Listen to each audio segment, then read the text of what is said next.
দীর্ঘ 5 বছর পর আমার মামাতো ভাই আদ্র দেশে ফিরছে। আমরা সবাই বাড়ির গেটে ওনার জন্য অপেক্ষা করছি। কিছুক্ষণের মধ্যে ওনার গাড়ি এসে পৌঁছালো।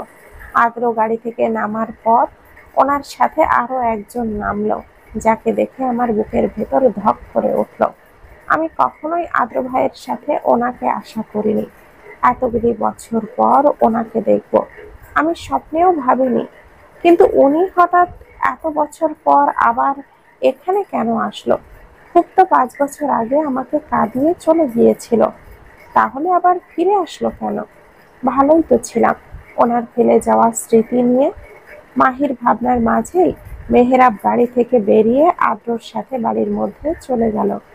যাওয়ার আগে একবার মাহির দিকে তাকালো, তারপর আবারও চোখ ফিরিয়ে নিল। কিরে পিচ্চি বুড়ি, এভাবে হা করে দাঁড়িয়ে আছিস কেন? আদ্রর কথায় মাহির হুঁশ ফিরল। কোনো রকমে নিজেকে সামলে নিয়ে বলল, আদ্র ভাইয়া, আমি আর মোটেও পিচ্ছি নই। আমি এখন অনার্স সেকেন্ড ইয়ারে পড়ি। ও, তাই বুঝি? আরে, আমি তো ভাবলাম তুই এখনো সেই 5 বছর আগের পিচ্চিটাই আছিস।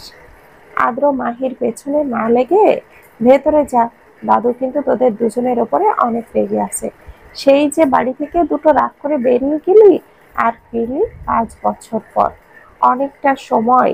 হ্যাঁ রে, তোদের কি আমাদের কথা একবারও মনে পড়েনি?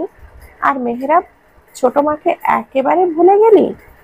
আদ্রর কথা না হয় ছেড়েই দিলাম, শেষে কিনা তুইও। ছোট মা, তুমি প্লিজ রাগ করো না। তোমার ওই বদরাগী শ্বশুরটা ওভাবে বকা না দিলে আমি কি আর আমরা যেতাম? বলো, সব দোষ তোমার ওই বদরাগী শ্বশুরটার। হুম, মেহরাব, তুই ঠিক বলেছিস। তা আম্মু, তোমার ওই রাগী অবসরপ্রাপ্ত colonel the great Altaf Chowdhury কোথায়? আদ্র আর মেহরাব দুজন দুই দিক থেকে শাহানা মানে আদ্রর মাকে জড়িয়ে ধরে বলল, ফাজিল ছেলে, দাদুকে এমন বলতে হয়? যা, গিয়ে দেখা কর, ওনার রুমেই আছে। অনেক রেগে আছে তোদের ওপরে। আচ্ছা, তুমি থাকো, আমরা গেলাম। আদ্র আগে আগে চলে গেল। মেহরাব যেতে গেলে দেখলো মাহি দরজার সাথে লেগে দাঁড়িয়ে আছে। মাহির দিকে এক পলক তাকিয়ে আদ্রর পিছু পিছু চলে গেল। সত্যি মেহরাব ভাই, আপনি কখনোই আমার ভালোবাসাটা বুঝবেন না। সব সময়ের মতো আবেগ ভেবেই উড়িয়ে দিলেন। যদি কখনো বুঝতেন যে এটা ক্ষণিকের আবেগ নয়, এটা অফুরন্ত ভালোবাসা, তাহলে হয়তো আমাকে এতটা অবহেলা করতে পারতেন না। তবে আমি জানি আপনি একদিন বুঝবেন আমার ভালোবাসা, তবে তখন অনেক দেরি না হয়ে যায়। মনে মনে কথাগুলো বলে চোখের কোণে জমে থাকা পানিটা মুছে নিয়ে নিজের রুমে চলে গেল মাহি। মেহরাব আর আদ্র মাথা নিচু করে অপরাধীর মতো করে মুখ করে দাঁড়িয়ে আছে। বাড়ির সবাই এই একজনকে খুব ভয় পায়, তবে ভালোবাসে আর সম্মানও করে। আর মেহরাব আর আদ্র তো আলতাফ চৌধুরীর এক চোখের মণি। দুজনকে অনেক ভালোবাসেন উনি। তবে এখন উনি খুব রেগে আছেন ওদের দুজনের ওপরে। সামান্যই তো একটু রাগ করেছিল, তাই বলে এভাবে বাড়ি ছেড়ে চলে যাবে? তাও আবার একবারে 2টা বছর না, 1-2 বছর না, পুরো 5 বছর পর ফিরে আসলো। দাদু, তুমি আমাদের মারো কাটো যা ইচ্ছা শাস্তি দাও, তবু প্লিজ আমাদের সাথে কথা বলো। তুমি এভাবে কথা না বললে, মুখ ঘুরিয়ে রাখলে আমাদের অনেক কষ্ট হয়। হ্যাঁ দাদু, আর তুমি জানো আমরা আর তোমার সেই বোকার নাতি নেই।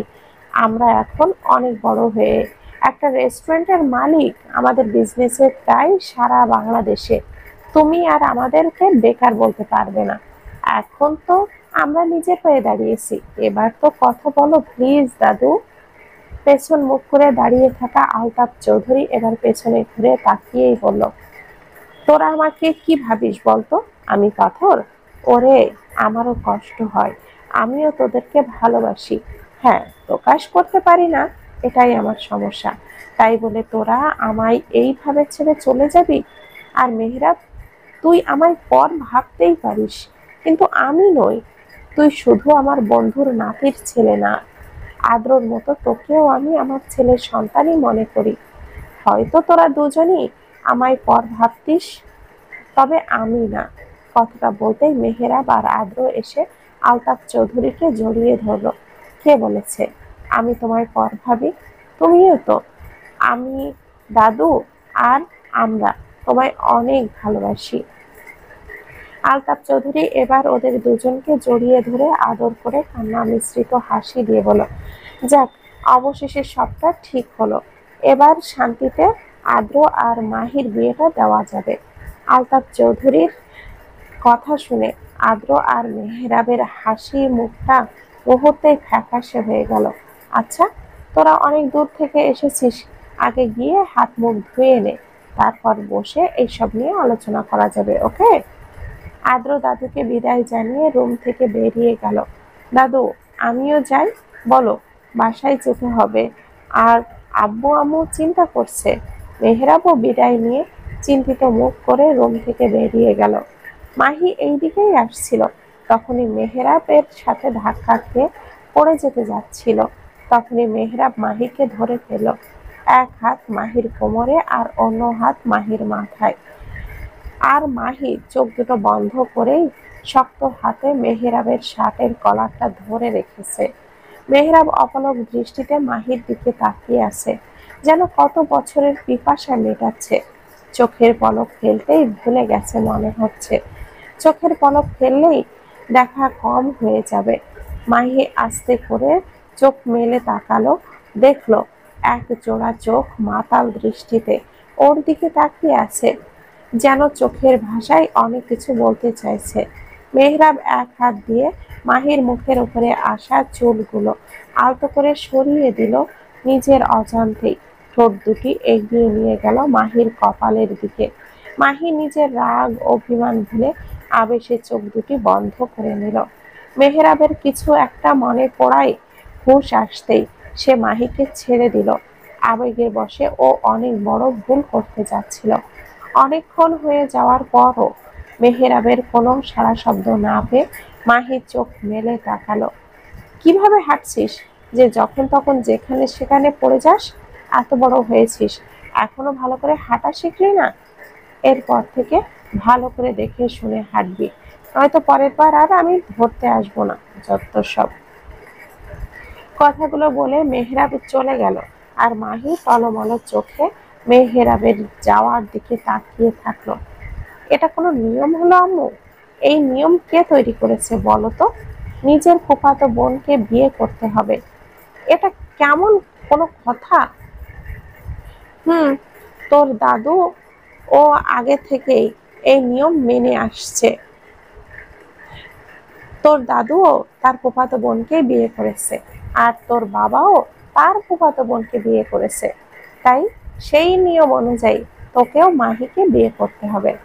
হ্যাঁ, তুই আসবি বলেই মাহি এখানে এসেছে।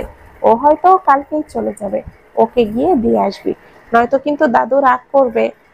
আমি মানি না এই অদ্ভুত নিয়ম। আরে, নিজেরও তো একটা পছন্দ অপছন্দ থাকতে পারে নাকি? না, পারে না। তোকে যখন বলা হয়েছে মাহিকে বিয়ে করা লাগবে, তোর লাগবেই। বাবা যা বলেছে তাই হবে, আর কোনো কথা হবে না, ওকে? কিন্তু বাবা, আদ্র কিছু বলার আগেই মেহরাব ওখানে চলে আসে। আদ্র, আমি বাসায় যাচ্ছি, তুই যাবি নাকি? আমি একাই চলে যাব। আরে না, দাঁড়া, আমিও যাব। আদ্র মেহরাব সবার থেকে বিদায় নিয়ে রুম থেকে বেরিয়ে গেল, উদ্দেশ্য মেহরাবদের বাসায় যাওয়া। আদ্র ড্রাইভ করছে আর মেহরাব বসে আছে। ড্রাইভ করতে করতে আদ্র কিছুটা অন্যমনস্ক হয়ে পড়েছিল। তখনই ওর গাড়ির সাথে কিছু একটা ধাক্কা লাগলো। ও শিট! দেখে ড্রাইভ করবি তো নাকি? দেখ, দেখ কি হলো। মেহরাবের কথা মতো আদ্র গাড়ি থেকে নেমে বাইরে আসলো। ইনায়া স্কুটি নিয়ে একটু বেরিয়েছিল, বাজার করতে হবে, সেই জন্য তখনই ওর সামনে ইয়া বড় একটা কার চলে আসলো। আর তাল সামলাতে না পেরে কারটার সাথে ধাক্কা লেগে গেল। আদ্র বাইরে বেরিয়ে এসে দেখলো একটা মেয়ে স্কুটি নিয়ে ওর গাড়ির সামনে পড়ে গেছে। তাই ও সাহায্য করার জন্য ইনায়ের কাছে যেতেই ইনায়া বলে উঠল, এই ফাজিল লোক, নিজের বড় গাড়ি আছে বলেই কি ইচ্ছে মতো ড্রাইভ করবেন? রাস্তাটা কি আপনার দাদার? বদলোক একটা, যখন গাড়ি চালাতেই পারেন না তখন গাড়ি নিয়ে বার হন কেন কোনো রাস্তায়? হেই, মাইন্ড ইউর ল্যাঙ্গুয়েজ। কি সব কথা বলছেন?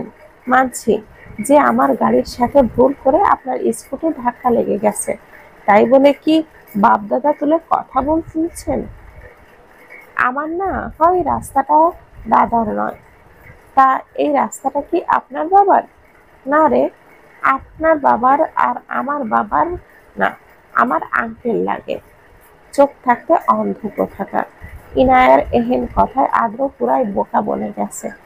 আবার একদিক থেকে রাগে ফেটে যাচ্ছে, তবুও দাঁতে দাঁত চেপে বলল, আমি না হয় চোখ থাকতে অন্ধ, তা আপনার তো ইয়া বড় বড় গরুর মতো দুটো চোখ আছে, তাহলে মরতে মরতে আমার গাড়ির সামনে আসলে কেন? এখন আমি কি বলবো না বলবো, হেরে গেলে চলবে না, কিছু তো একটা বলে জিততেই হবে। মেয়েরা কখনোই ছেলেদের সাথে ঝগড়ায় হেরে যায় না। মনে মনে কথাগুলো বলে ইনায়া বলল, এই শুনুন, মাঝ রাস্তায় পায়ে পা লাগিয়ে ঝগড়া করবেন না, তা না তো ঝগড়ুটে লোক একটা। আমার আলুগুলো সব ফেটে চৌচির হয়ে গেল। কি কি এখন তো দেখছি আপনি শুধু অন্ধ নন, সাথে কানে খাটো, কেউ কারোর থেকে কম নন। রাস্তার মাঝে গাড়ি থামিয়ে দুজন প্রাপ্তবয়স্ক ছেলে মেয়ে দাঁড়িয়ে দাঁড়িয়ে ঝগড়া করছে। অনেকক্ষণ হয়ে যাওয়ার পরেও আদ্র না আসায় মেহেরাব গাড়ি থেকে নামলো। দুই পাশে তাকিয়ে দেখলো দুই পাশেই একদম জ্যাম হয়ে গেছে, আর লোকজন রেগে এক নাগাড়ে হর্ন দিয়েই যাচ্ছে। তবুও আদ্র ইনায়ার কোনো হুঁশ নেই, দুজনের সমানে ঝগড়া করেই যাচ্ছে। মেহরাব জলদি করে আদ্রর কাছে যায়। মেহরাব, আর আপনার মতো মেয়ে যার বউ হবে না, তার আর বেঁচে থাকতে হবে না, মরার আগে বেচারার জীবনটা নরক হয়ে যাবে। এই যে শুনুন, আপনাকে আমার বিয়ে নিয়ে ভাবতে হবে না, আমি জানি আমি কেমন। আর যাই হোক, আপনার মতো ঝগড়ুটি কোনো লোককে বিয়ে করব না। আদ্র, কি হচ্ছে এটা কি?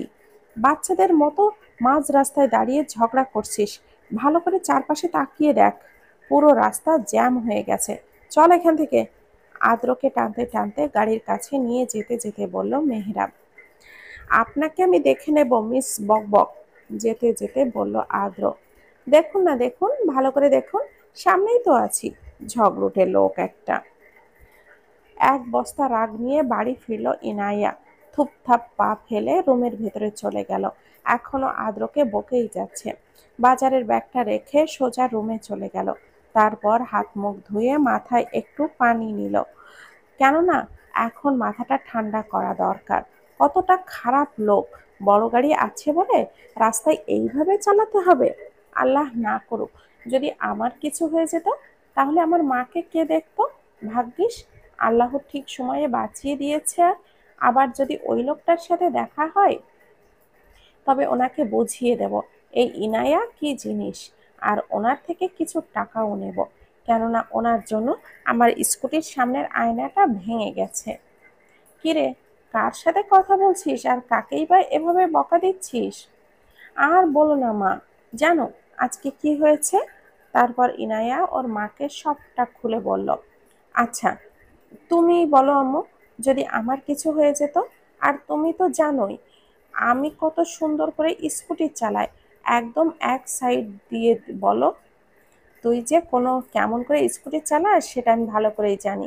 স্কুটি নয়, মনে হয় প্লেন চালাচ্ছিস। ভাগ্যিস ওই ছেলেটার কিছু হয়নি। আমি শিওর, যদি আর কিছুক্ষণ ওই ছেলেটা ওখানে থাকতো, তাহলে তুই ওকে গণধুলাই খাওয়াতি।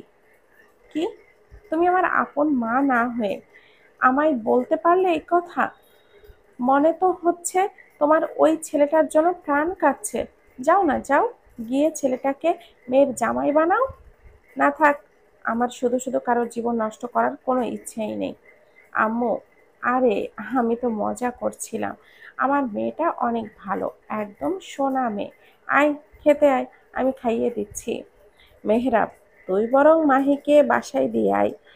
আসলে আমি দিয়ে আসতাম, কিন্তু আমার একটা কাজ পড়ে যাওয়ায় যেতে পারছি না। আর এই রাতের বেলায় তো আর মাহিকে একা ছাড়তে পারি না।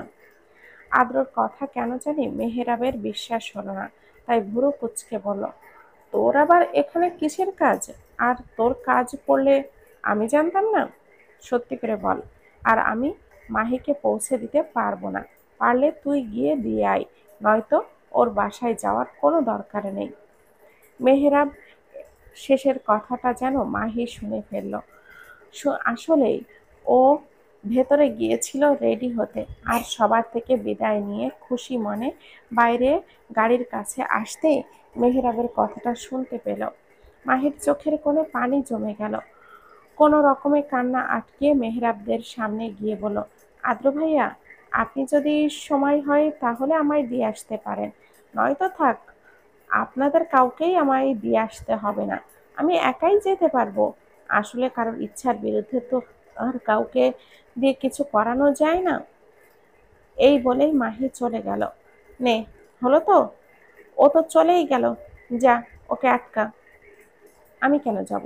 তোর হবু বউ আর তোর হবু বউ এভাবে রাতের বেলা একা একা বেরিয়ে গেল, তুই নিজে আনতে না গিয়ে। এরপর পরপুরুষকে যেতে বলছিস কেন? তোর একটা দায়িত্ব আছে, তুই এভাবে তোর দায়িত্ব আমার উপরে চাপাতে পারিস না আদ্র। কি বললি? মাহি আমার হবু বউ, তাই তো? ওকে, ও যেহেতু আমার হবু বউ, তাই ওর সব দায়িত্ব আমার। আর আমার এখন ইচ্ছে করছে না ওকে দিয়ে আসতে। যেহেতু ও আমার হবু বউ, তাই আমি ওকে পৌঁছে দেব কি দেব না, সেটা নিতান্তই আমার ব্যাপার। ওকে।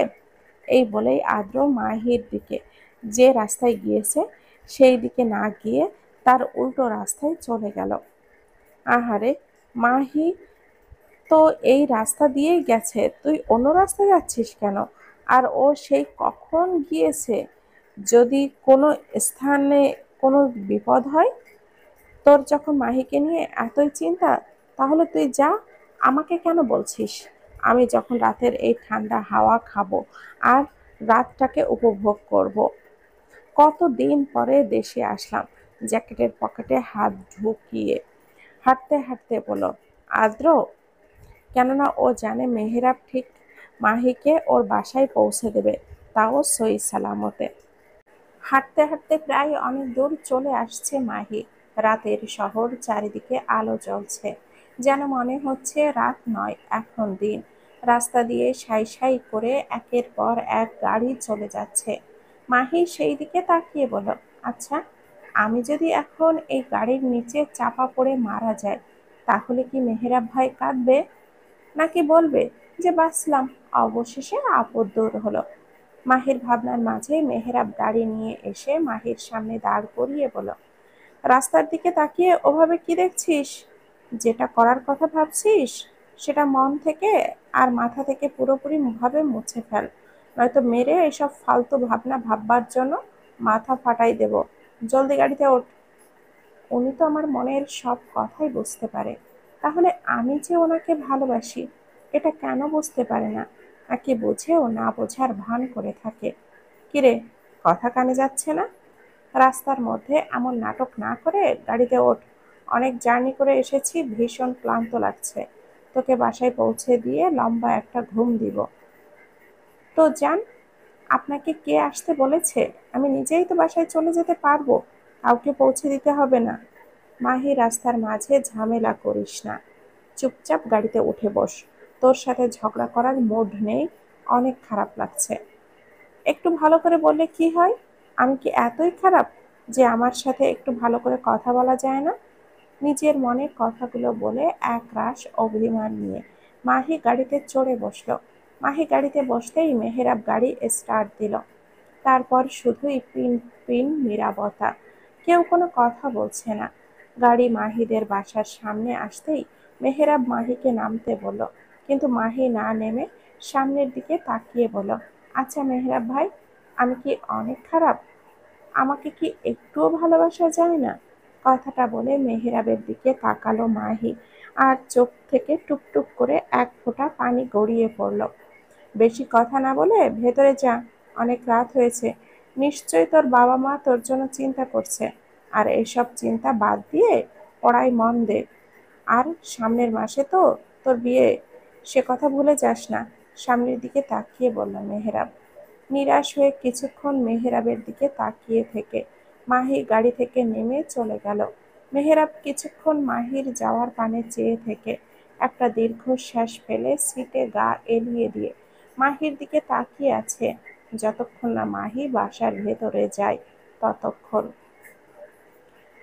ওফ, এই স্কুটিটারও এক্ষুনি খারাপ হতে হলো। আর হবেই বা না কেন? সকালে ওই লোকটা যে জোরে ধাক্কা দিয়েছে, এতে যে ও বেঁচে আছে এটাই অনেক। এই রাতের বেলায় এখন একে ঠেলতে ঠেলতে নিয়ে যেতে হচ্ছে। একে তো শুনশান রাস্তা, তার উপরে রাস্তায় আবার দুপাওয়ালা কুকুর থাকে, সামনে ফালতু ছোকরা, তাদের নিয়েই বেশি ভয়। হাতের দিকে তাকিয়ে একবার চেক করে নিল যে ওর সেফটি পিন কিটটা আছে নাকি। দুই হাতে স্কুটি ঠেলে নিয়ে যাচ্ছে, তবে ডান হাতের মুঠোয় একটা ধারালো খুর আছে, যেটা ও সবসময় নিজের কাছে রাখে সেফটির জন্য। যদি কোনো সমস্যা হয় তাহলে এটা দিয়েই নিজেকে প্রোটেক্ট করবে। আসলে ইনায়া একটা টিউশন করেই ফিরছিল, কিন্তু মাঝ রাস্তায় ওর স্কুটিটা নষ্ট হয়ে যাওয়ায় এখন সেটা ঠেলে নিয়ে হেঁটে যেতে হচ্ছে। ভেতরের এই রাস্তাটা নীরব আর শুনশান, আর আদ্র এই দিক দিয়েই হাঁটতে বেরিয়েছে। গাড়ির হর্ন আর শব্দ ভালো লাগছে না, তাই গলির এই রাস্তা দিয়েই একা হাঁটছে আর ভাবছে কিভাবে মাহির সাথে ওর বিয়েটা আটকানো যায়। তখনই রাস্তায় থাকা ল্যাম্পপোস্টের আলোয় দেখল ইনায়া ওর স্কুটি নিয়ে ঠেলতে ঠেলতে এদিকেই আসছে। আরে, সকালের ওই ঝগড়ুটে মেয়েটা না? এত রাতে এখানে কি করছে? হুম, দাঁড়াও, এবার বাগে পেয়েছি, এখন বুঝবো মজা। কথাটা বলে আদ্র ইনায়ার দিকে এগিয়ে গেল। ইনায়ার অনেকক্ষণ ধরে মনে হচ্ছে ওর পেছনে পেছনে কেউ ওকে ফলো করতে করতে আসছে। ভূতে অতটাও ভয় পায় না, মানুষে ভয় লাগে। কেননা ভূত প্রেত আসলে দোয়া বা সূরা পড়লে তারা চলে যায়, কিন্তু কোনো খারাপ মানুষ এই রাতের বেলায় আসলে কি করবে সেটা ভেবেই ভয় লাগে। ইনায়া একটু থেমে পেছনে তাকিয়ে দেখল, না, কেউ নেই। তারপর আবারও পথ চলতে লাগলো। কিছু দূর যাওয়ার পর দেখলো আবারও মনে হচ্ছে পেছনে কেউ আছে, আর তার ছায়া স্পষ্ট দেখা যাচ্ছে। এবার ইনায়া শিওর হয়ে গেল ওর পেছনে পেছনে কেউ তো আসছে, তাই আস্তে করে স্কুটিটা থামিয়ে হাতে রাখা খুঁটটা শক্ত করে ধরে ইয়া আল্লাহ বলে চোখটা বন্ধ করে পেছনে ফিরে দিল এক টান। Oh shit! এই মেয়ে রাস্তাঘাটে মানুষ মারার প্ল্যান করছো নাকি? এটা যদি আমার হাতে না লেগে যদি তোমার গলায় কিংবা মুখে লাগতো তখন কি হতো? হাত ঝাঁকাতে ঝাঁকাতে বলল আদ্র। কারোর গলার স্বর শুনে ইনায়া আস্তে করে চোখ খুলল। দেখলো ওর সামনে সকালের সেই ছেলেটা দাঁড়িয়ে আছে, আর হাত দিয়ে রক্ত বার হচ্ছে।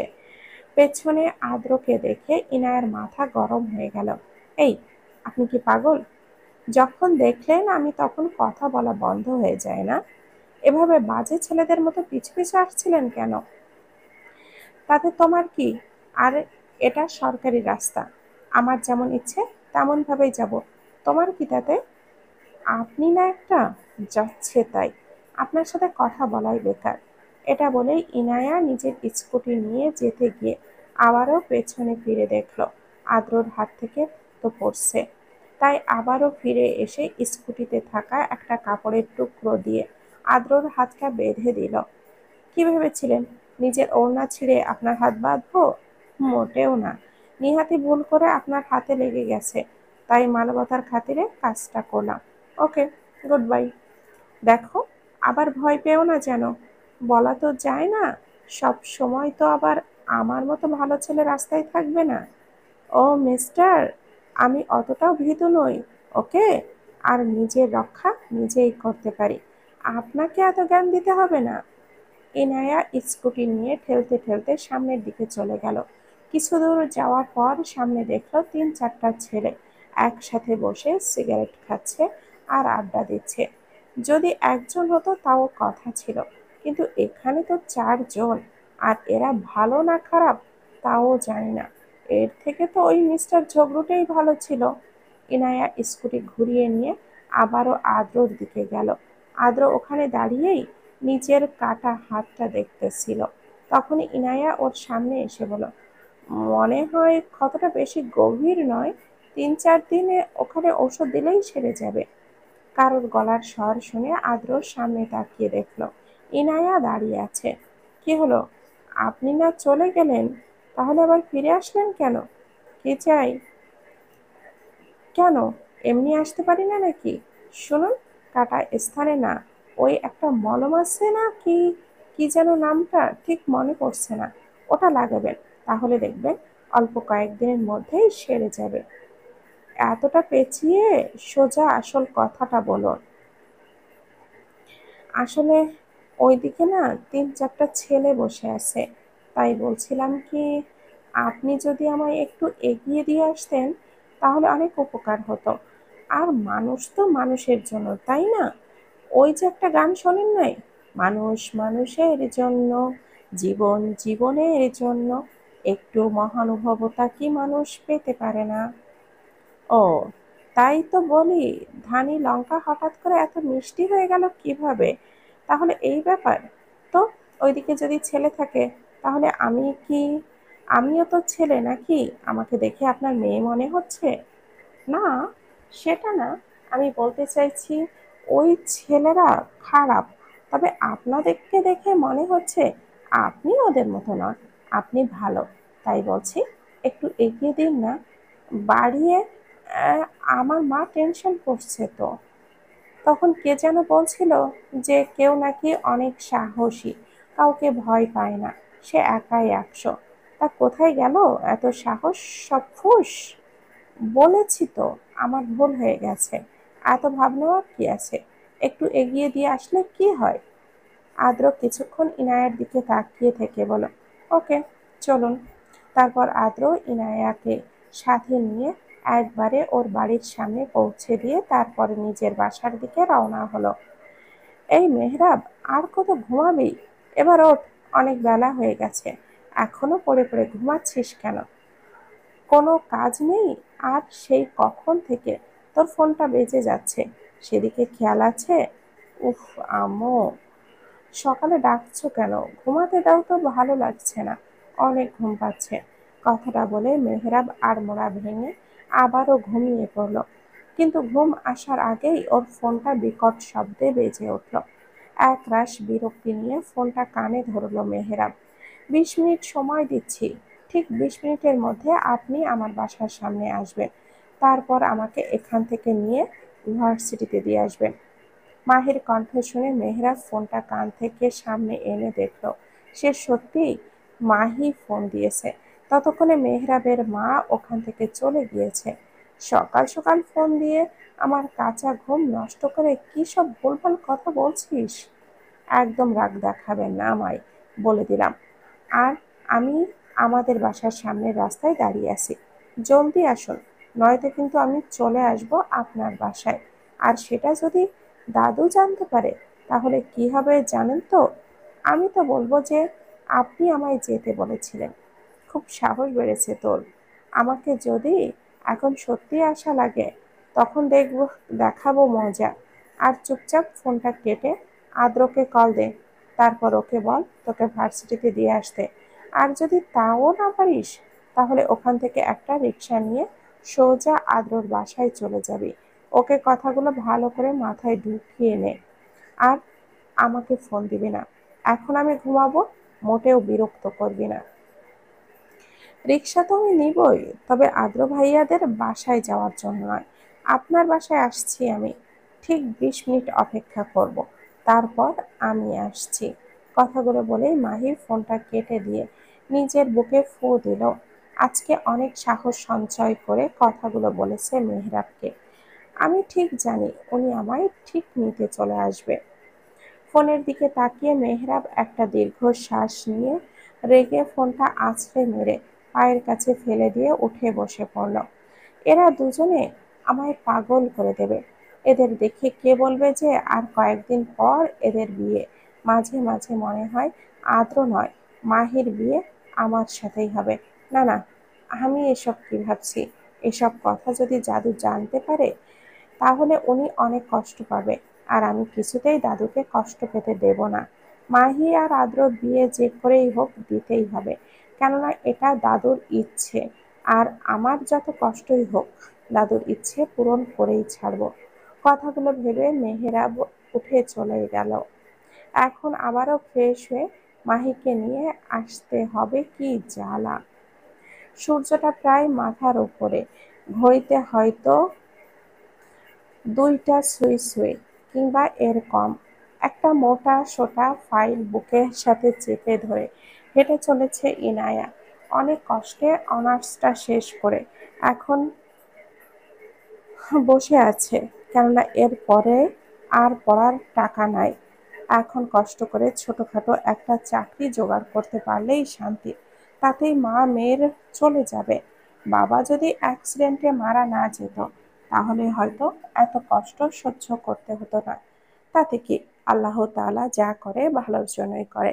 হাঁটতে হাঁটতে নিজের গন্তব্যের স্থানে পৌঁছে গেলে সকালে বাবার বসকে ফোন করেছিলাম, এই আশায় যদি বাবার চাকরিটা কোনো রকমে আমায় দেওয়া যায় সেই জন্য। তো বস বলেছে দুপুরের দিকে ওনার বাসায় যেতে। সেজন্যই আসা ফাইলটা ধরে কোনো রকমে কলিং বেলটা চাপলাম।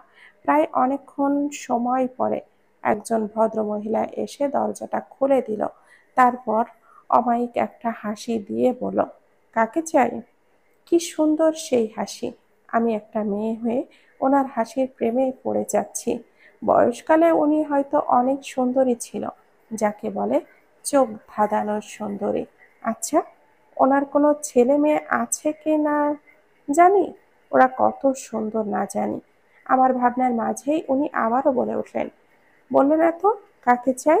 আবার মানে বলছিলাম যে এটা কি আরশাদ চৌধুরীর বাসা? উনি কি বাড়িতে আছেন? একটু ডেকে দেওয়া যাবে? উনি এখন বাড়িতে নেই, কিন্তু আর কিছুক্ষণের মধ্যেই চলে আসবে। তুমি বরং ভেতরে গিয়ে বসো। জি আচ্ছা, ঠিক আছে। মহিলাটি ইনায়াকে নিয়ে বাড়ির মধ্যে চলে গেল। তারপর ইনায়াকে সোফায় বসতে বলে উনি রান্নাঘরের দিকে চলে গেল। ইনায়া পুরো বাড়ি দেখতে লাগলো। বাড়িটা অবশ্য ভালোই বড় হবে, হবেই তো, বড়লোক মানুষ। ইনায়া বসে নিজের কাগজগুলো ঠিক করে টি টেবিলের উপরে সাজিয়ে রাখছিল। তখনই পেছন থেকে কেউ বলল, এই কে তুমি? বাসার মধ্যে আসলে কিভাবে? এই, তুমি কি চোর নাকি চোরনি? তাহলে তো এক্ষুনি পুলিশকে ডাকতে হয়। আচমকা কথা বলায় ইনায়া চমকে গেল। পেছনে তাকিয়ে আরেক দফা চমকে গেল, কেননা যে কথাগুলো বলছে সে স্বাভাবিক মান নয়। মানে তার মুখে ফেস প্যাক দেওয়া, ওটা শুকিয়ে যাওয়ায় কেমন যেন ভয়ানক লাগছে। মানে আমি হলাম মানে কি মানে করছো? পুলিশকে ফোন দিয়ে দুপুরে চুরি করতে আসছো? তাও আবার এত ভালো পোশাক পরে? ও মা, আবার দেখছি সাথে কাগজপত্রও আছে। তা বলছি যে তুমি কোনো ডিগ্রি প্রাপ্ত চুন্নি? মহিলার কথা বলায় ইনায়া পুরাই শকড হয়ে গেছে। কি বলবে কিছুই বুঝতে পারছে না, তাই চুপচাপ রয়েছে। তখনই রান্নাঘর থেকে আগের মহিলা বের হয়ে এসে বলল, আরে কি করছিস মালতী? ও চোর হবে কেন? ও তো তোর ভাইয়ের কাছে এসেছে, হয়তো কোনো কাজের জন্য। আহ আপু, তোমাকে কতবার বলবো, আমার নাম মালতী নয়, মধু মালতী। আর ছোট্ট করে মধু মানে হানি। আর এই মেয়ে, এতক্ষণ কথা বলনি কেন? কিভাবে বলবো? তোমার মুখটা আয়নায় দেখেছিস? পুরাই পেতনি লাগতেছে।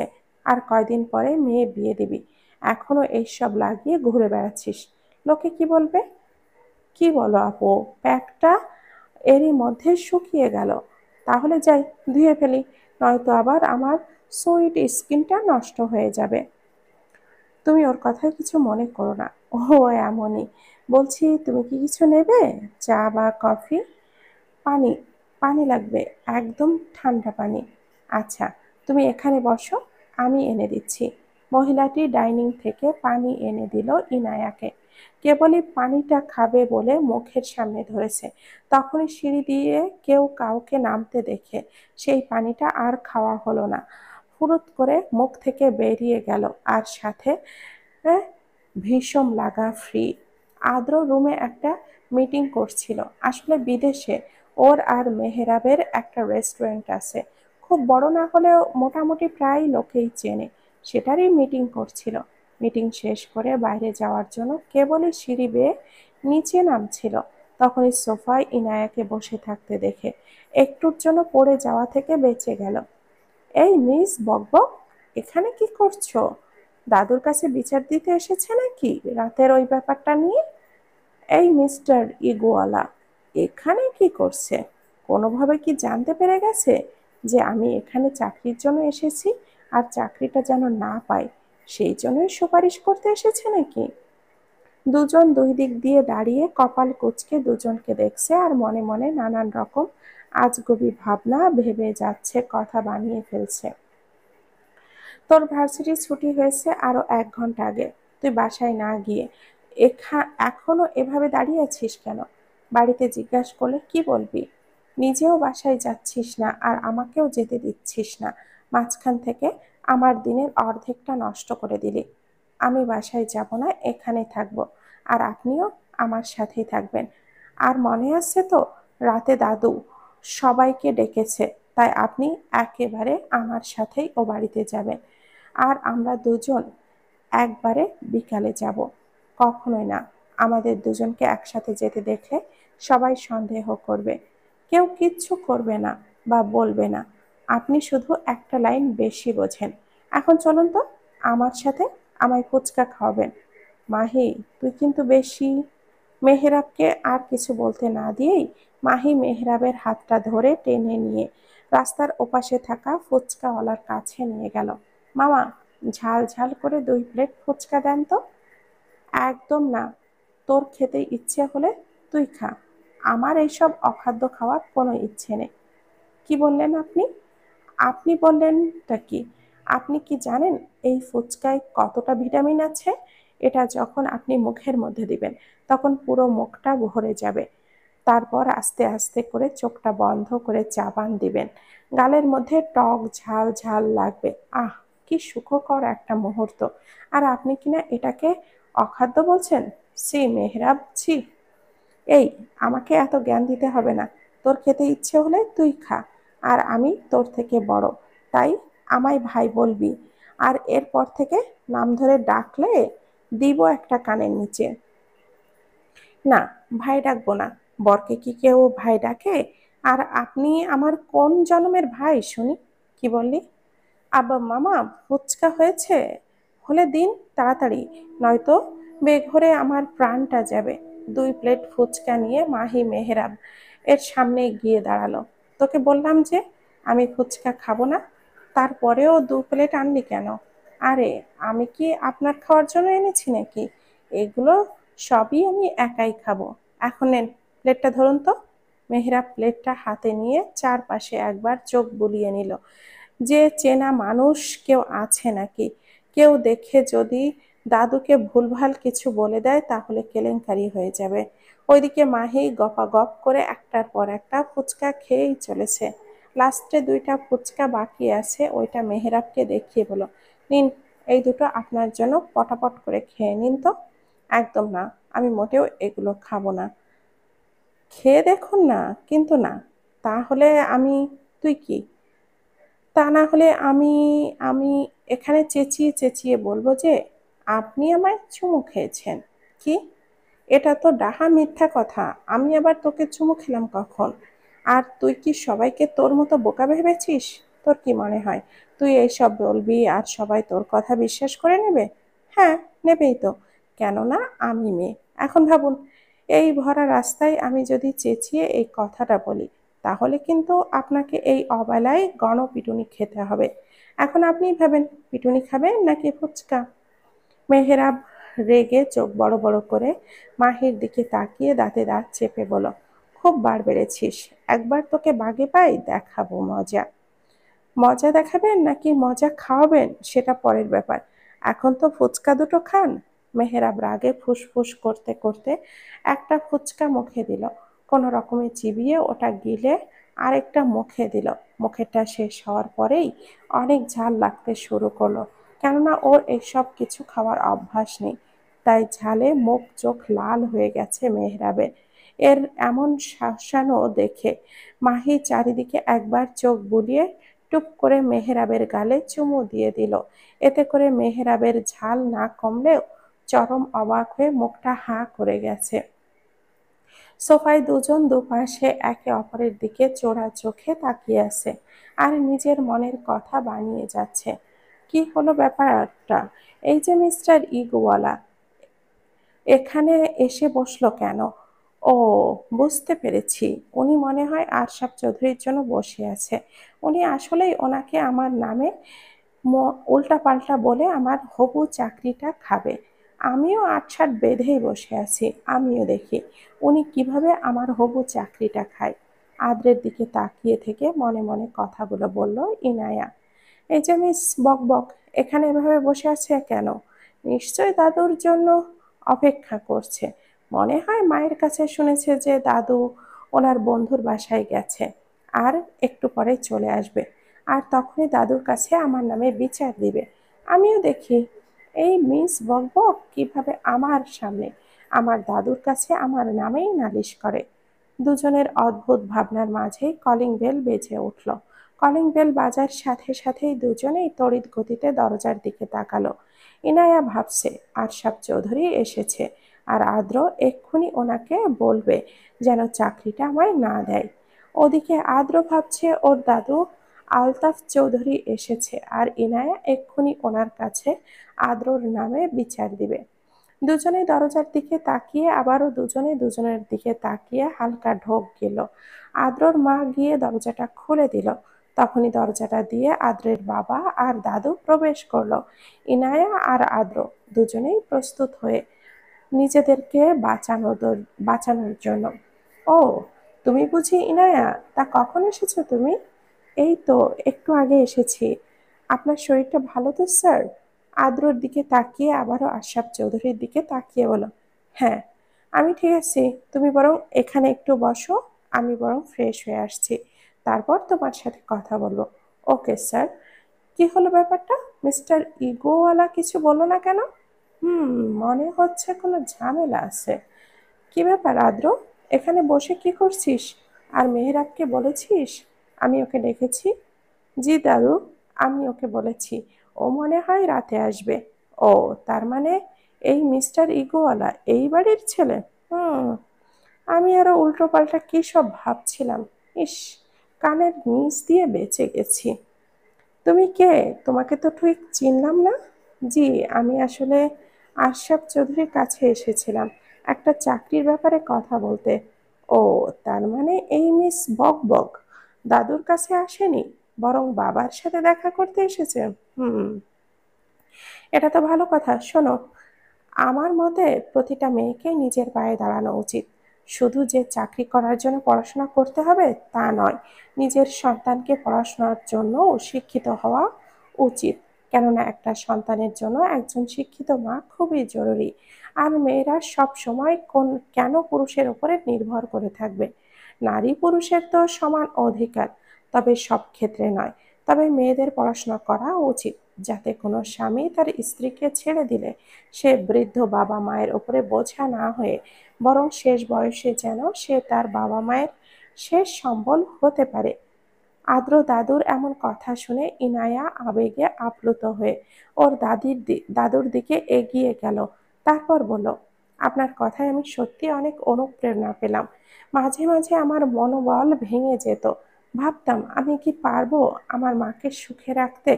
তবে এখন মনে হচ্ছে আমি পারবো, ইনশাল্লাহ পারবই। আপনি আমার জন্য দোয়া করবেন। অবশ্যই, কেন নয়, আমার দোয়া সবসময় তোমার সাথে থাকবে। কথাটা বলে ইনায়ের মাথায় হাত রেখে আদ্রর দাদু চলে গেল। কি হলো? অমন গরুর মতো বড় বড় চোখ করে আমার দিকে তাকিয়ে আছেন কেন? আমি কি কোনো এলিয়েন নাকি? এই তো, এত সময় পর নিজের ফর্মে ফিরে এসেছে। এত সময় তো দাদুর সামনে অবলা এক বিদ্রোহী নারী হয়েছিলেন, আর দাদু চলে যেতেই ঝাঁচিক্কি রানী হয়ে গেছেন। সত্যি, মেয়েরা যখন তখন রূপ বদল করে গিরগিটির থেকেও ফাস্ট। এই শুনুন, একদম ঝগড়া করার চেষ্টা করবেন না। আমি এখন মোটেও ঝগড়া করার মুডে নেই। ও, তার মানে মানলেন যে আপনি একটা ঝগড়ুটে মহিলা? কি, আমি মহিলা? তাহলে আপনি একটা বেড়া লোক। ব্যাস, শুরু হয়ে গেল আবার ঝগড়া।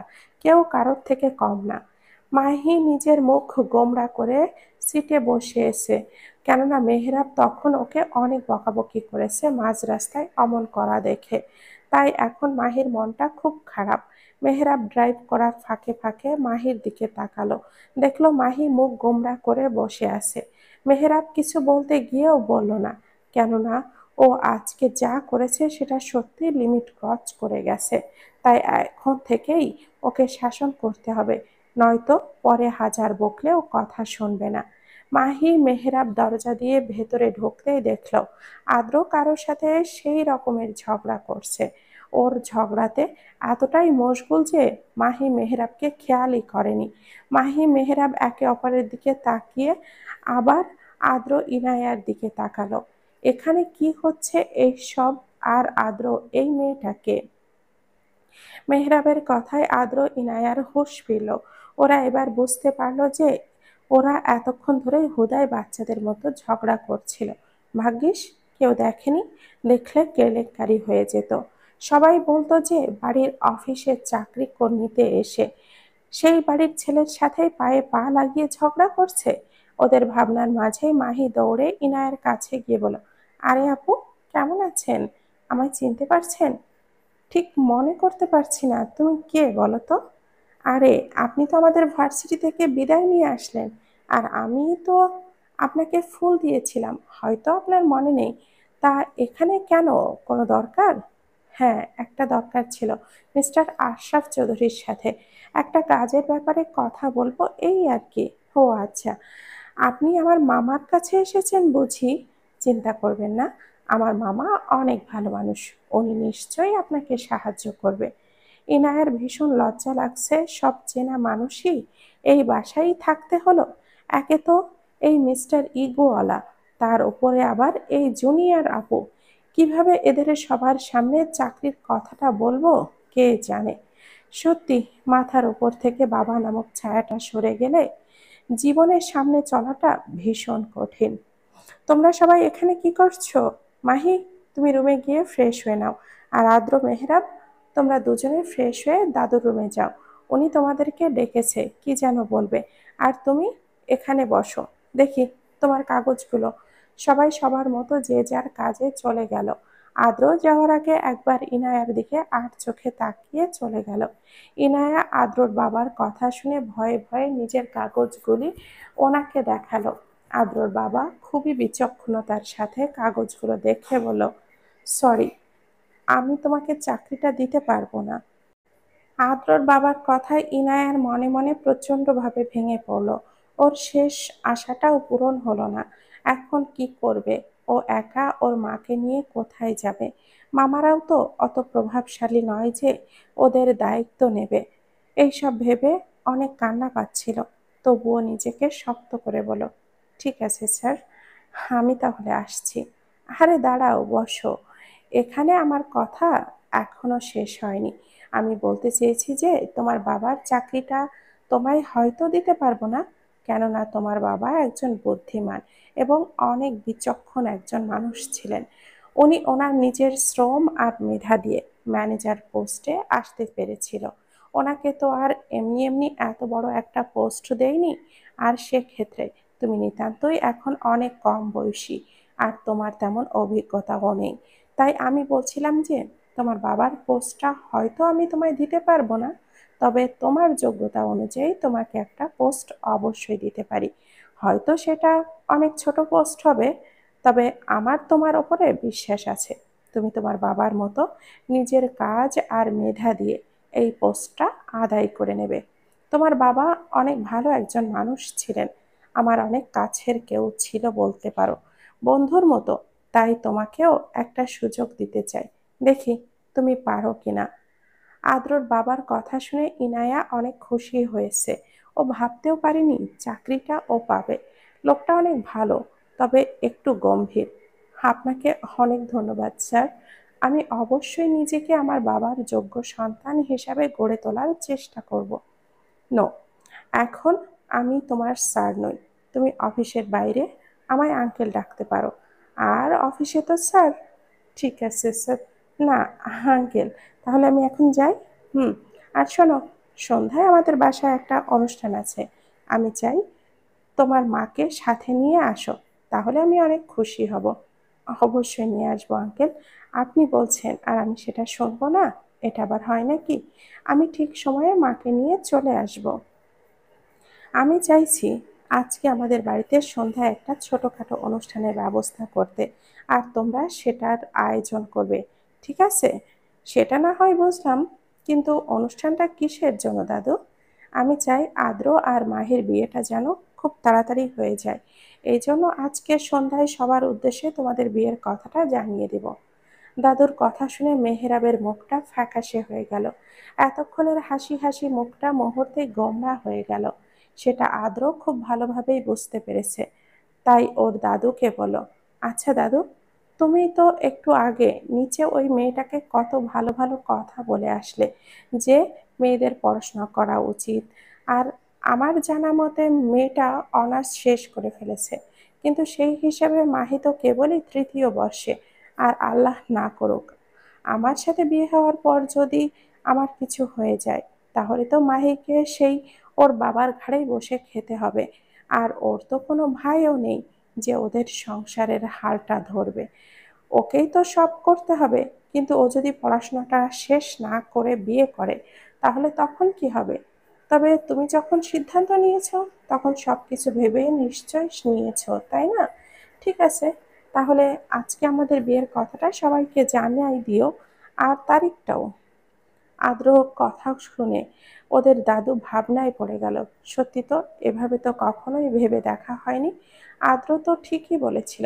অনেকক্ষণ ভেবে আলতাফ চৌধুরী বলেন, তাহলে বরং তোদের বিয়েটা আরো 1 বছর পিছিয়ে দেই। আর ততদিনে তো মাহির অনার্সটাও শেষ হয়ে যাবে। কি বলিস? সত্যি দাদু, তুমি একদম ঠিক কথা বলেছ। আজকে তাহলে শুধু অনুষ্ঠানটা হোক, বিয়েটা না হয় আরো 1 বছর পরেই হলো। ততদিনে আমরাও আরো ভালো পজিশনে যেতে পারবো। কি বলো? হুম। তাহলে এই কথাই থাকলো। এখন যা, অনুষ্ঠানের ব্যবস্থা কর। আরো 1টা বছর সময় পেরিয়ে গেলি। 1 বছর কিন্তু অনেকটা সময় মেহেরাব। এখনো সময় আছে। নিজের মনের কথাগুলো বলে দে, প্রকাশ কর। আমি জানি তুই অনেক চাপা স্বভাবের, আর এটাও জানি তুই কেন মাহিকে মেনে নিতে পারছিস না। তবে একটা জিনিস কি জানিস? নিজের ভালোবাসাকে ধরে রাখতে শেখ, নয়তো হারিয়ে গেলে পরে হাজার খুঁজলেও আর পাবি না। কথাগুলো বলে আদ্র চলে গেল। আর মেহেরাব ওখানেই দাঁড়িয়েই আদ্রর বলা কথাগুলো ভাবতে লাগলো। তাহলে কি আদ্র সবটা জেনে গেল? ঈশান হলো মেহেরাব আর ছোট ভাই। কেবলই ব্যাগটা কাঁধে ঝুলিয়ে ক্লাস থেকে বের হয়ে হেঁটে যাচ্ছিল। এখান থেকে আবার সোজা আদ্র ভাইদের বাসায় যেতে হবে। ওখানে আবার অনুষ্ঠান আছে। শীষ দিতে দিতে ব্যাগটা কাঁধে নিয়ে এক হাত দিয়ে ব্যাগটা ধরে রেখেছে, আর আরেক হাত দিয়ে পকেট দিয়ে হেঁটে হাসছিল। তখনই দেখলো থিয়েটারের রুমে একটা ছেলে একটা মেয়েকে করার চেষ্টা করছে। ঈশান জলদি গিয়ে দরজার সামনে গিয়ে দেখলো মেয়েটা আর কেউ না, আদ্রর চাচাতো বোন অনু। ঈশান ব্যাগটা ফেলে দিয়ে হিরোর মতো দৌড়ে গিয়ে অনুর ওপরে থাকা ছেলেটাকে একটা ঘুষি দিয়ে নিচে ফেলে দিল, আর নিচে পড়ে থাকা অনুকে তুলে বলল, তোর কিছু হয়নি তো? ঈশানের এমন কাজে অনু রেগে গিয়ে বলল, এটা কি হলো? তুই ওকে মারলি কেন? আরে আজব পাবলিক তো। আমি তোর উপকার করলাম, আর তুই আমাকে ধন্যবাদ না দিয়ে উল্টো ঝাড়ি মারছিস। বাহ, কি যুগ আসলো ভাবা যায়। ওই, তোদের ঝগড়া শেষ হলে দয়া করে আমাকে এখান থেকে ওঠা। কোমরটা তো মনে হয় ভেঙেই গেছে। পেছন থেকে মেয়েলি কণ্ঠ শুনে ঈশান পেছনে তাকিয়ে দেখল ও যাকে ছেলে মনে করে ঘুষি দিয়েছিল, আসলে সে ছেলে নয়, বরং ওদের ফ্রেন্ড হিয়া। অনু গিয়ে জলদি করে হিয়াকে নিচে থেকে তুলে দাঁড় করালো। হিয়া কোমরে হাত রেখে কোনো রকমে দাঁড়ায়। হিয়া তুই? আর তুই ছেলের পোশাক পরে কি করছিলি? আর অনুর সাথেই বা কি করছিলি? তুই কি গাধা? ভালো করে তাকিয়ে দেখ। এটা থিয়েটার রুম, আর আমরা নাটকের রিহার্সাল করছিলাম। মাঝখান থেকে তুই এসে সব পণ্ড করে দিলি। সবখানে হিরোগিরি দেখানো শুধু। অনুর কথায় ঈশান যেন বোকা বনে গেল। তারপর ভদ্র ভালো করে তাকিয়ে দেখল, সত্যি এটা থিয়েটার রুম। ঈশান কেবলই ক্যাবলা মার্কা হাসি দিয়ে নিচ থেকে ব্যাগটা কাঁধে তুলে নিয়ে যাওয়ার আগে বলল, ও সরি গার্লস, আমি বুঝতে পারিনি। তোরা রিহার্সাল কর। আর হিয়া, তুই ভালো করে অনুকে কর, রিহার্সাল কর, ওকে? এই বলে ঈশান কোনো মতে ওখান থেকে চলে গেল। আর হিয়া কোমরে হাত রেখে দাঁত কিরমির করে ঈশানদের যাওয়ার দিকে তাকিয়ে থাকলো। পুরো বাড়ি সাজিয়েছে। এখন আদ্র, মেহরাব আর ঈশান রেডি হতে গিয়েছে। ওরা তিনজনই রেডি হয়ে নিচে নামলো। ড্রয়িং রুমে দাঁড়িয়ে কথা বলছিল। তখনই মাহি আর অনু হাসাহাসি করতে করতে সিঁড়ি দিয়ে নামছিল। কথা বলতে বলতে মেহরাব আর ঈশান সিঁড়ির দিকে তাকাতেই ওদের চোখ আটকে গেল। মনে হচ্ছে মানুষরূপী কোনো পরী নামছে। অনু আর মাহি এসে ওদের পাশে দাঁড়ালো। শোন না অনু, তোকে না আজকে পুরাই কি কি বল না বল, তোকে না আজকে পুরাই পেতনি লাগতেছে। একটু কম সাজলে পারতিস। মনে হচ্ছে সারা মাসের ময়দা একদিনেই মুখে দিয়েছিস। মোটেও না, আমি জানি আমায় যথেষ্ট সুন্দর লাগছে। আসলে কি বলতো, আমায় অনেক সুন্দর লাগছে তো, তাই তোর হিংসে হচ্ছে। বুঝি তো আমি হিংসুটের ছেলে কোথাকার। মাহি চুপি চুপি গিয়ে মেহরাবের পাশে দাঁড়িয়ে ফিসফিস করে বলল, আমায় কেমন লাগছে? অতুলনীয়, যার কোনো তুলনা হয় না। এটা বলেই মেহরাব ওখান থেকে চলে গেল। আর মাহি হাঁ করে দাঁড়িয়ে থাকলো। মেহরাব হঠাৎই কি করে বলল সবটা ওর মাথার ওপর দিয়ে গেছে। আদ্র কিছু একটা দরকারে তড়িঘড়ি করে দরজা দিয়ে বাইরে যাচ্ছিল। তখনই কারোর সাথে ধাক্কা খেল। তবে সামনের জন হয়তো পড়ে যাবে, তাই আদ্র কোনো কিছু না ভেবে তার কোমর শক্ত করে চেপে ধরল। আরে আঙ্কেল, একটু দেখে চলবেন তো নাকি? এক্ষুনি তো পড়ে গিয়ে ব্যথা পেতেন। আর এই বয়সে পড়ে গেলে যেগুলো দাঁত অবশিষ্ট আছে তার একটাও আর আস্ত থাকতো না। ও, তোমাকে অনেক ধন্যবাদ। আসলে কি বলতো, জলদি করে আসতে গিয়েই হোঁচট খেয়ে পড়ে যাচ্ছিলাম। তুমি না ধরলে হয়তো পড়ে গিয়ে দাঁত ভাঙতো। আসলে কি বলতো, মানুষরা এখন ধীরে চলতে ভুলেই গেছে। সবাই এখন সময়ের সাথে পাল্লা দিয়েই চলতে চায়। এই জন্যই তো এত বেশি বিপদে পড়ে, যেমন এখন আমি পড়লাম। আর হোঁচট কেন খাই তাহলে শোনো, তোমাকে একেবারে প্রথম থেকে বলি। হোঁচট মানুষ দুইভাবে খায়, যেমন কেউ উষ্ঠা খায়, আবার কেউ উল্টো পড়ে খায়, বুঝলে? লোকটা এভাবে আরো কিছুক্ষণ বকবক করলো। আদ্র না পারছে যেতে, না পারছে শুনতে। কেন যে আগ বাড়িয়ে ওনাকে ধরতে গেলাম, না ধরলেই ভালো হতো। অন্তত ওনার এই হোঁচট নিয়ে বকবক শুনতে হতো না। আদ্র দেখলো লোকটা বকবক করেই যাচ্ছে, থামার কোনো নামই নেই। অগত্যা আদ্র বলল, আঙ্কেল, আপনাকে ভেতরে ডাকছে। ও আচ্ছা, আমি ভুলেই গিয়েছিলাম। আচ্ছা শোনো, তাহলে আমি তোমাকে পরে সব কিছু বিস্তারিত বলবো। এখন যাই তাহলে। যাক বাবা, বাঁচা গেল এনার বকবকের ঠেলায়। আমি কি কি জন্য বাইরে যাচ্ছি সেটাই তো ভুলে গেছি। আদ্র মনে করতে করতে বেরোতে গিয়ে কারোর মাথার সাথে ধাক্কা খেল। উফ, আজকে কপালটাই খারাপ, শুধু ধাক্কার উপরে ধাক্কা খাচ্ছি। কথাটা বলে আদ্র সামনে তাকিয়ে দেখে ইনায়া সামনে দাঁড়িয়ে কপালে হাত দিয়ে কপাল ডলছে। ও আপনি? এই জন্যই তো বলি, দিনে দুপুরে কে আবার আমার সাথে ধাক্কা খাবে? আপনার তো আবার চোখ থাকতেও অন্ধ। এখন তো মনে হচ্ছে অন্ধ আমি নই, আপনি। কেননা এই দিন দুপার নয়, আর এখন সন্ধ্যা। ওকে, সরেন সামনে থেকে যত সব। এনায়াকে পার করে আদ্র সামনে যেতেই দেখলো একজন ভদ্র মহিলা দাঁড়িয়েছে। কি পবিত্র একটা মুখ, একদম ফুলের মতো। আদ্র কিছুক্ষণ মহিলাটির দিকে তাকিয়ে থেকে বলল, আপনি? আমার মা? কেন, আপনার কোনো সমস্যা? ইনি আপনার মা? দেখে তো মনে হচ্ছে না।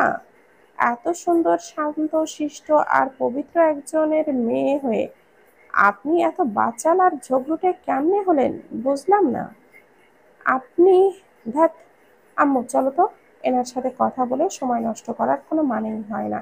ইনায়া ওর মাকে নিয়ে ভেতরে চলে গেল। তারপর আদ্রর বাবার সাথে পরিচয় করিয়ে দিল, সাথে বাড়ির বাকি সবার সাথে পরিচয় করিয়ে দিল। অনেক রাত পর্যন্ত অনুষ্ঠান হলো। শেষে ইনায়ার খাওয়া দাওয়া করে বাড়ির পথে রওনা হলো। পরের দিন থেকে ইনায়ার অফিস জয়েন করলো আর নিয়মিত অফিসে যাওয়া শুরু করলো। 1 সপ্তাহ মেহরাব রেডি হচ্ছে। ও অনেক ভেবে চিন্তে এই সিদ্ধান্ত নিয়েছে যে আজকে মাহিকে ওর মনের কথাটা বলেই দিবে, কেননা মেয়েটা ওকে অনেক ভালোবাসে। আর এতদিন তো ওকে ইগনোর করলাম, কিন্তু তবুও ওর ভালোবাসা একটুও কমেনি, বরং আরো বেড়েছে। আর আদ্র ঠিকই বলেছে, মনের কথা মনে চেপে রেখে বলে দেওয়াই ভালো, হোক নয়তো পরে আফসোস করতে হবে। মেহেরাব রেডি হয়ে বাইরে বেরোতেই ওর মায়ের সামনে পড়ল। ও তুই, আমি তো তোর কাছেই যাচ্ছিলাম। শোন, আজকে একটু আমার সাথে মার্কেটে যাবি। কেন? ও মা, কেন আবার জানিস না? ভাবছি মাহির জন্য একটা আংটি আর একটা গলার হার বানাবো, আর আদ্রর জন্য একটা আংটি আর একটা চেন। তোকে তো বলেছি, কাকু মানে আদ্রের দাদু আমাদের জন্য কত কিছু করছে, ভুলে গেলি? কাকুর জন্যই তো তোর বাবা প্রায় মরতে মরতে বেঁচে গিয়েছিল। ওনাকে অবশ্য ওপর থেকে অনেক শক্ত লাগে, কিন্তু মনটা অনেক নরম আর অনেক বড়। নয়তো দেখ আমরা ওনার কে, কোনো রক্তের সম্পর্ক ছাড়াই উনি তোকে কতটা ভালোবাসে। শুধু উনি কেন, এ বাড়ির সবাই তোকে কতটা ভালোবাসে। তাই এমন কিছু করিস না যাতে ওরা কষ্ট পায়। মায়ের কথা শুনে মেহেরাব এর মনে মনে সব আশা ভেঙে গেল। অনেক কষ্ট হচ্ছে, তবুও মনকে শক্ত করে একটা কঠিন সিদ্ধান্ত নিল। আচ্ছা আম্মু, আমরা বিকালে যাব, এখন আমি একটু আসছি, আমার একটা কাজ আছে। এই বলে মেহেরাব চলে গেল। নদীর পাড়ে হাতে আইসক্রিম নিয়ে দাঁড়িয়ে আছে মাহি, কেননা মেহেরাব ওকে এখানেই দাঁড়িয়ে থাকতে বলেছে। কি যেন দরকারি কথা বলতে চায়। মাহির ভাবনার মাঝেই ওখানে মেহেরাব আসলো। সেই কখন থেকে দাঁড়িয়ে আছি জানেন, পা ব্যথা হয়ে গেছে।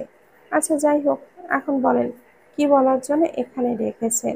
মেহেরাব একটা দীর্ঘশ্বাস নিয়ে নদীর মাঝে ছোট ছোট ঢেউয়ের দিকে তাকিয়ে বলল, বিয়ে করবি আমায়?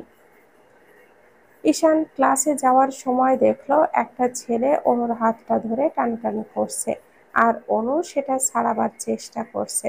ঈশান সেটা দেখে ভাবলো হয়তো আজও কোনো নাটকের রিহার্সাল করছে। তাই সেদিকে না গিয়ে আবারও ক্লাসের দিকে যেতে গেলে অনু ডাক দিল, এই গাধা, আমাকে বিপদে রেখে কোথায় যাচ্ছিস? অনুর ঈশান ডাকটা শুনে ঈশান একবার দাঁড়িয়ে চারপাশ তাকিয়ে দেখে ভাবলো, আমি দাঁড়ালাম কেন? আমার নাম তো আর গাধা নয়, তাহলে আমি কেন দাঁড়ালাম? কথাটা বলে আবারও হাঁটা শুরু করলো। তখনই আবারও অনু ডাকলো, এই ঈশান গাধা, এদিকে আয় আর আমাকে বাঁচা বলছি। এইবার ঈশান দাঁড়ালো আর রেগে অনুর সামনে গিয়ে দাঁড়িয়ে বলল, এই তুই আমাকে গাধা বললি কেন? তো কি বলবো? দেখছিস না আমি বিপদে পড়েছি, তবুও আমায় না বাঁচিয়ে এভাবে গাধার মতো চলে যাচ্ছিস কেন? ছেলেটার থেকে নিজেকে ছাড়ানোর চেষ্টা করতে করতে বলে অনু, দূর ছাতা, শর্ত সামনে থেকে। কথাটা বলে ঈশান ছেলেটাকে একটা ঘুষি মারলো, আর ছেলেটা ছিটকে 2-3 হাত দূরে গিয়ে মুখ থুবড়ে পড়লো। কিন্তু সেই দিকে ওদের দুজনের কারোরই নজর নেই, ওরা তো ঝগড়া করতেই ব্যস্ত। তুই দেখলি যে আমি বিপদে পড়েছি, তারপরে তুই আমায় বাঁচালি না কেন? না দেখার ভান করে ওভাবে চলে গেলি কেন? বল শিগগিরই। আরে আজব তো, কালকে যখন হিয়া তোকে এটা করছিল। কি? আরে রাগ করছিস কেন? মানে আমি বলতে চাইছি যে কালকে যখন তোরা রিহার্সাল করছিলি, তখন তো আমি সত্যি ভেবে হিয়াকে ঘুষি মেরেছি। তার জন্য তো আমায় কত কথা শোনালি। আর আজকে যখন ছেলেটা তোর হাতটা ধরে টানাটানি করছিল, আমি ভেবেছি যে আজকেও তোরা রিহার্সাল করছিলি, তাই কিছু না বলে চলে যাচ্ছিলাম। তাই বলে এভাবে আমায় এই একা একটা ছেলের সাথে রেখে চলে যাবি? যদি আমার কিছু হয়ে যেত? অভিমানে মাথা নিচু করে বলল অনু। বলে আমার অনুতা বুঝি মান করেছে? থাক বাবু, আর অভিমান করতে হবে না। আর তুই চাইলে আমি সবসময় তোর কাছে থাকতে রাজি আছি। শেষের কথাটা ঈশান অনুর কানের কাছে এসে লো ভয়েসে বলল। আজ 1 সপ্তাহ পর ইনায়া আজকে আবারও আদ্রদের বাসায়। কেননা আদ্রর বাবা একটু অসুস্থ, তাই অফিসে যেতে পারেনি। কিছু দরকারি ফাইলেও সাইন করাতে হবে। এই জন্যই নতুন ম্যানেজার ইনায়াকে ফাইল সহ আদ্রের বাড়ি পাঠিয়ে দিয়েছে আদ্রর বাবার থেকে সাইনটা করিয়ে নেওয়ার জন্য। যদিও এখানে আসার কোনো ইচ্ছেই ছিল না ইনায়ার। এখানে আসলেই ওর ইগোওয়ালা লোকটাকে এর সাথে দেখা হয়। এই তো বাবুর নাম মনে করতেই দেখি বাবু এসে হাজির। এই যে মিস বকবক বাবা। বাবা আপনাকে ওপরে বাবার রুমে যেতে বলেছে। এই যে মিস্টার ইগোওয়ালা, একটা কথা ভালো করে আপনার মাথায় গেঁথে নিন। আমার নাম মিস বকবক নয়, আমার নাম মিস ইনায়া। ওকে? আপনিও একটা কথা আপনার ওই মোটা মাথায় গেঁথে নিন। আমার নাম ইগোওয়ালা নয়, আমার নাম আদ্র চৌধুরী। ওকে?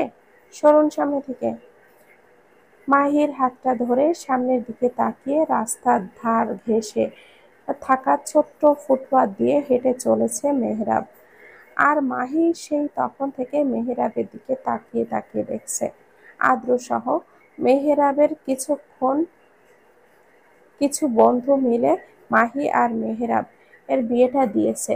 যদিও মেহরাব একটু টেনশনে ছিল, কিন্তু আদ্র ওকে সাপোর্ট করায় একটু হলেও সাহস পেয়েছে, তাই এই কঠিন কাজটা করে ফেলেছে। সামনে কি হবে ওরা কেউই জানে না।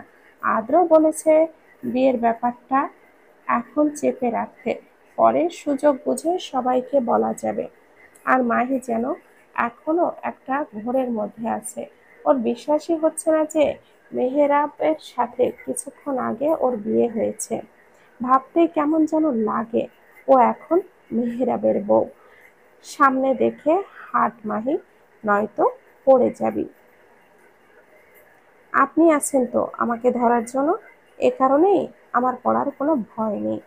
মাহি, এটা আবেগে গা ভাসিয়ে দেওয়ার সময় নয়।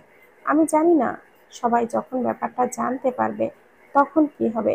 বিশেষ করে দাদু, উনি জানলে তো ভীষণ কষ্ট পাবে, হয়তো আমাকে কোনোদিনও মাফ করবে না।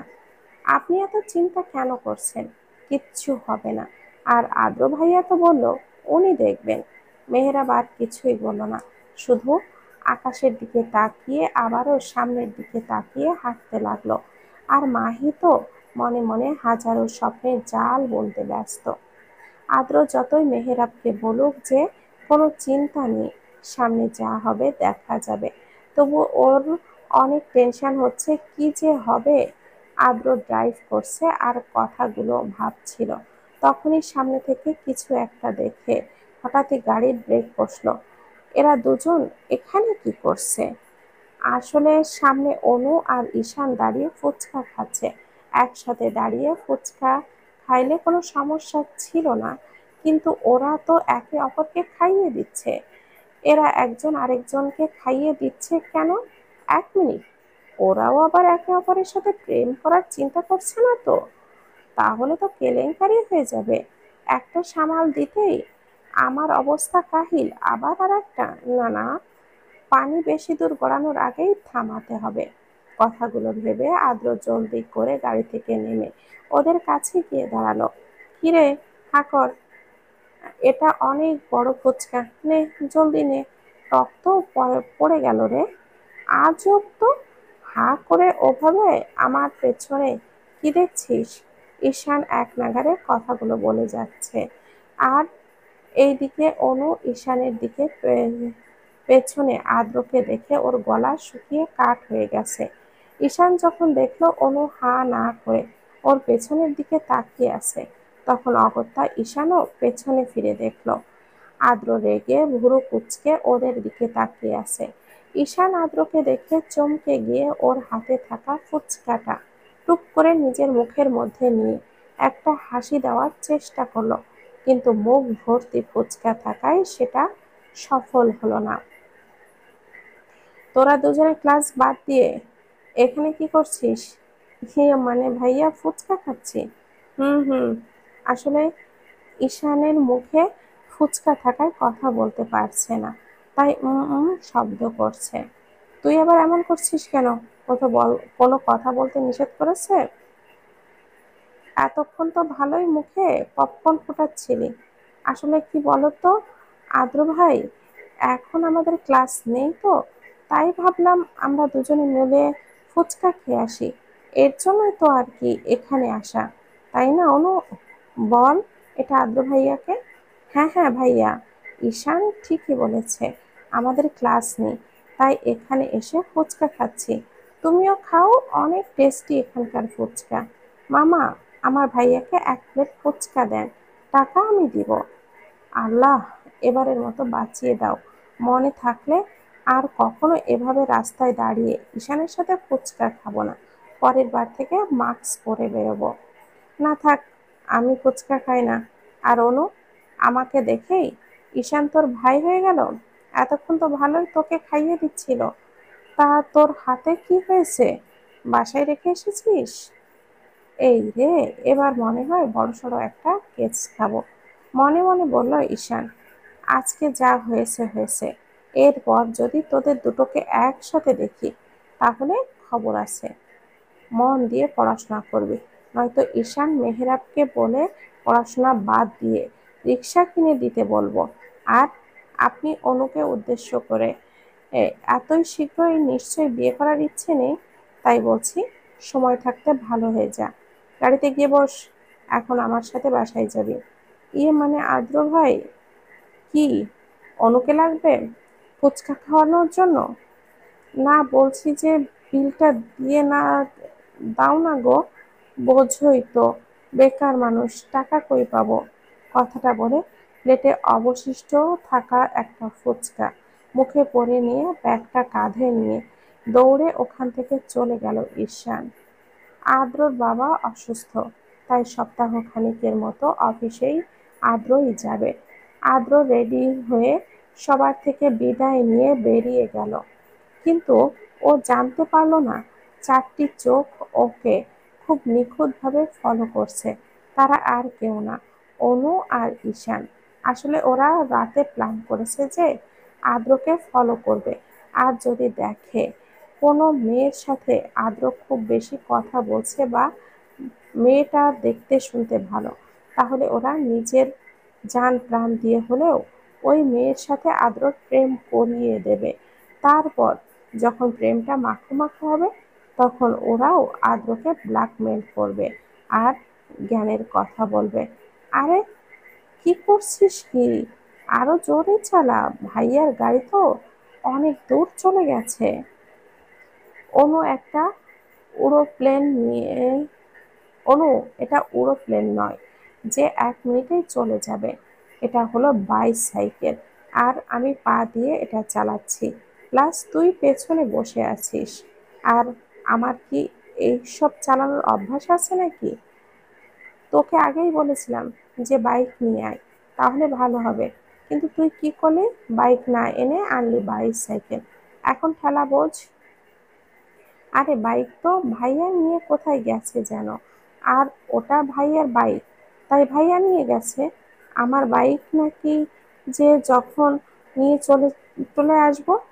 এভাবেই ঝগড়া করতে করতে ওরা অবশেষে আদ্রর অফিসের সামনেই আসলো। ওরা আসার আগেই আদ্র অফিসে চলে আসছে। নে, চলে এসেছি, এখন তাহলে মিশন শুরু করা যাক। মিশন আদ্র ভাইয়ার বউ খোঁজা। May I come in sir? Yes, come. Inaya একটা ফাইল নিয়ে কেবিনে ঢুকে মাথা নিচু করে কিছু বলতে যাবে, তখন দেখলো ওর বসের চেয়ারে আদ্র বসে আছে। আপনি? হুম। আমি এত এত অবাক হওয়ার কি আছে? এভাবে হাঁ করে না থেকে ফাইলে কি সমস্যা হয়েছে সেটা দেখান, আর বাইরে গিয়ে ম্যানেজার সাহেবকে গিয়ে বলুন আমি ডেকেছি। বস হতে না হতেই আমার উপরে হুকুম করা শুরু। পাশেই তো টেলিফোন আছে, ওতেই তো ম্যানেজার সাহেবকে ডাকা যায়। সেটা না করে এখন আমাকে খাটানোর প্ল্যান করছে।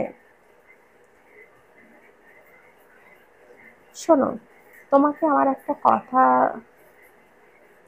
আমার সাথে একটা জায়গায় যেতে হবে। ওখানে একটা সাইডে আমাদের কোম্পানির কাজ চলছে। তোমাকে আমার সাথে ওখানে যেতে হবে। সো হাতের কাজটা শেষ করে নাও। কই, আমাকে তো এই ব্যাপারে আগে কেউ বলেনি। ম্যানেজার সাহেবও তো বললো না যে আপনার সাথে যেতে হবে। এই অফিসের বস তুমি নাকি আমি? আমি যখন বলেছি তোমায় যেতে হবে তখন তুমি যাবে। তুমি নিশ্চয়ই তোমার চাকরিটা অনেক ভালোবাসো। সো এটা হারাতে না চাইলে আমি যা বলবো সেটা তোমায় করতেই হবে। সরি স্যার, আমি একটা কথা না বলে পারছি না। আমি কিন্তু কোনো টাকার বিনিময়ে এই চাকরিটা পাইনি। আপনার বাবা আমার সব সার্টিফিকেট দেখে আমার যোগ্যতা অনুযায়ী এই চাকরিটা আমায় দিয়েছে। সো আপনি আমায় চাকরি নেওয়ার ভয়টা দেখাবেন না। আর যদি সত্যি কোনো কাজ থাকে তাহলে আমি নিশ্চয়ই যাব। কেননা আমি কাজ দেখে কখনো পিছু হটি না। সেটা আপনি না জানলেও আপনার বাবা ঠিকই জানে। আসছি স্যার। একটা মেয়ের এতটা আত্মসম্মান কিভাবে হয়? কেমন শক্ত হয়ে কথাগুলো বলল। অন্য কোনো মেয়ের মতো মোটেও ন্যাকামি নয়। হুম, ভালো। না না আদ্র, এইসব কি বলছিস? ওই মেয়েটার এমন বড় কথায় তুই বলে যেতে পারিস না? হুম।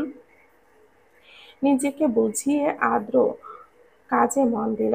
অনু আর ঈশান সেই কখন থেকেই অফিসের নিচে দাঁড়িয়ে আছে, কিন্তু আদ্রর কোনো খবরই নেই।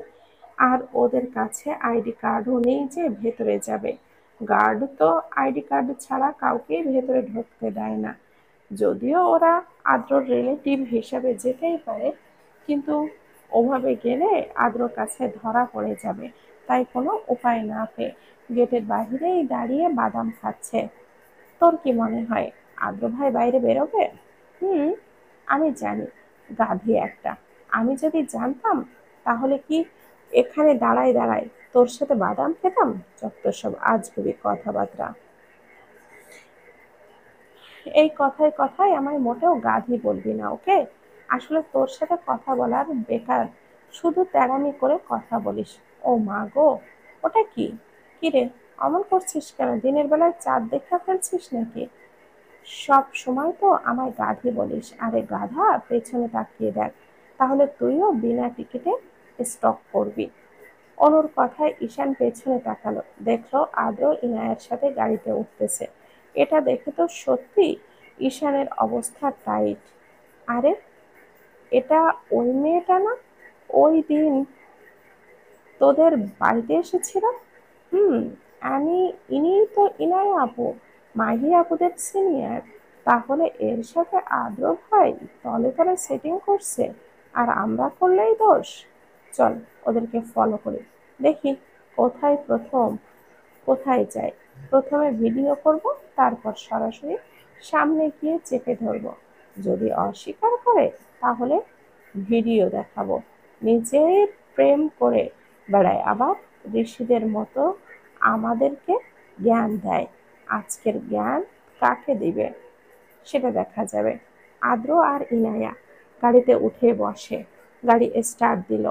গাড়ি গেট থেকে বেরোতেই অনু আর ঈশানও তাদের সাইকেল চালাতে শুরু করলো। কিন্তু সাইকেল কি আর কারের সাথে পারে? তখন ওরা আদ্রর অফিস চিনত, তাই আসতে পেরেছে। কিন্তু এখন তো আর ওরা জানে না আদ্র গেল কই, আর তাই যেতেও পারলো না। যা, গাড়িটা কোথায় হারিয়ে গেল, হারিয়ে ফেললাম তো। সত্যি, তোকে দিয়ে কিচ্ছু হবে না। আনতে বলেছিলাম বাইক, আনলি বাইসাইকেল। এখন জানবো কি করে ওরা কোথায় গেল? তাতে কি, কোথায় গেল সেটা না হয় না জানি, কিন্তু গেছে তো, এটাই সবচেয়ে বড় প্রমাণ। সন্ধ্যায় আদ্র ভাইকে বাসায় পৌঁছালে বাসায় ফিরলে চেপে ধরবো। এখন চল বাসায় যাই। এখন তো আর ক্যাম্পাসে যাওয়া যাবে না। বিয়ে? কিরে, তোর হলো কি? কতক্ষণ আমি বাইরে দাঁড়িয়ে থাকবো? পা তো ব্যথা হয়ে গেল। আর একটু 5 মিনিট। 5 মিনিট করতে করতে পুরো 1.5 ঘন্টা হয়ে গেল। বলছি, আজকে কি তোর শাড়ি পরা হবে নাকি আমি বাইরে দাঁড়িয়েই থাকবো? আসলে আদ্র আজকে মাহি আর মেহেরাবের বিয়ে উপলক্ষে ওদের পুরো একদিনের জন্য একটা রুম বুক করে দিয়েছে। আর মাহিকেও বাসা থেকে ওই বের করে দিয়েছে। তারপর মেহেরাবের সাথে বুক করে রাখা রুমে পাঠিয়ে দিয়েছে।